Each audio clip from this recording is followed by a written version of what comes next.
Alright, good morning everyone.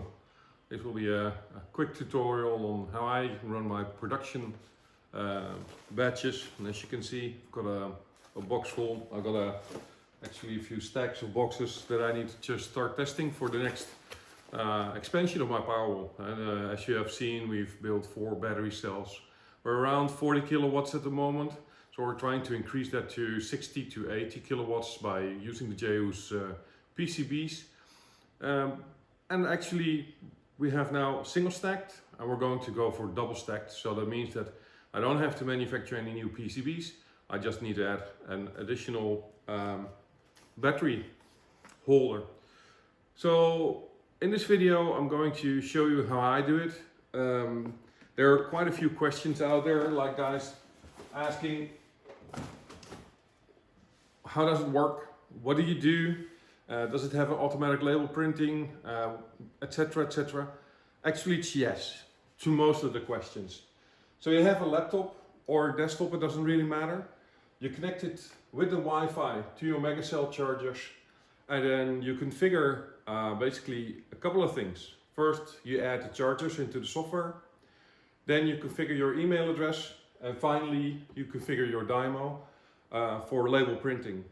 And then when you run the system, you add the batteries, you start it up, it'll automatically do a capacity test, and it'll send you an email when it's done. When one charger is completely completed with its capacity test, it'll tell you charger XYZ is done. So you can start swapping out batteries and you get informed over email. And then of course the label printer is done printing labels. The only thing you have to do is stack it onto your batteries, take them out, put new in, and the software you don't have to touch. It'll automatically generate a new serial number. It'll make sure that it starts the capacity test. And once you're done, you receive another email saying, look, my next batch is done. Your labels are there, stick them on. And then you're in a workflow going from swapping the batteries, applying stickers, taking them out, adding new batteries. And then you'll see that because you're informed also in advance, you don't have to walk to your charger to see if it's ready or not. No, you just have your phone in your pocket, you walk around in the city doing some shopping, and then at some point in time you get an email, you tell your wife, honey, I love shopping, but I need to swap my batteries. And that's your cue to get out and leave the women to shopping and you do your hobby. Alright, so that's it in a nutshell. So let me basically take the cells. I had a whole bunch ready. So loading them up, and then once it's done, I'll show you what I do from the beginning in the software to get this up and running. And as you can see, adding the batteries is so much easier than using it with an Opus or a Litocala or a Sky RC. You can just grab your cells, you insert them. Also taking them out is so simple, and already I've added 16 cells in the first charger. When I had my software already running, and I don't because we're going from the start, it'll automatically, you see automatically the charges go up, start charging the cell when you start inserting them. Now we need to wait until the software is up and running, but once that's done, it's good. And of course you still have the button on the charger to actually do it manually, but yeah, then you don't have any labels and you don't store the capacity in the software database. So let me finish this. Probably I will speed it up.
Alright,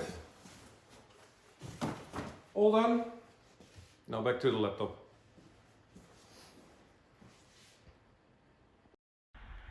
Okay, so we moved over to the desktop, and you see that the installation of the MegaCellCharger is done.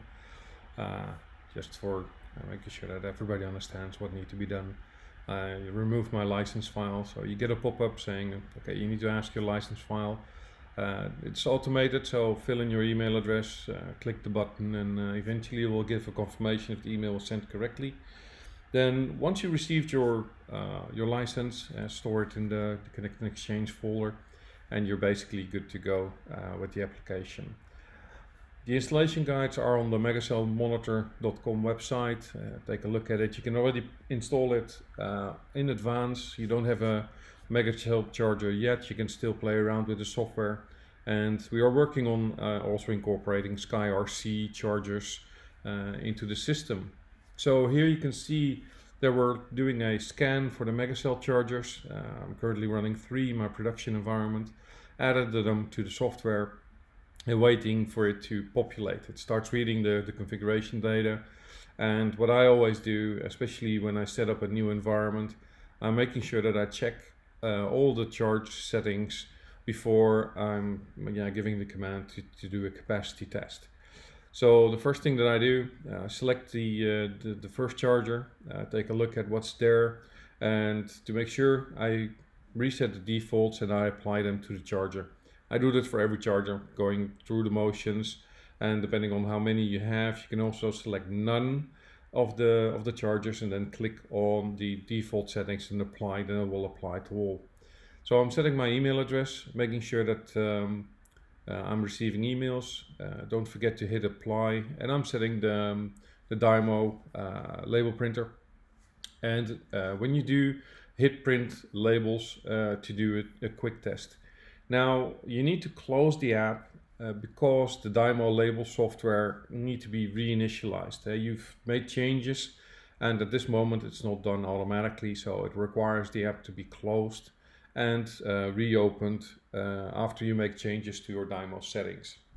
Now once that's done and it opens up, it'll automatically put the screens back to where they were, and you can actually see that I have all new cells inserted, and then I click on the button for starting the workflow. The workflow basically is now by default in the simple edition. It does a low voltage check, so it brings the cells that are below your set point to let's say 3.6 volts. Once that's done, it rests the cell for 20 minutes, and then it continues to start charging it to the final or run the MCAP finally. And then of course it prints the label. So we're all good, cells are charging, and yeah, I'll follow up in the next episode.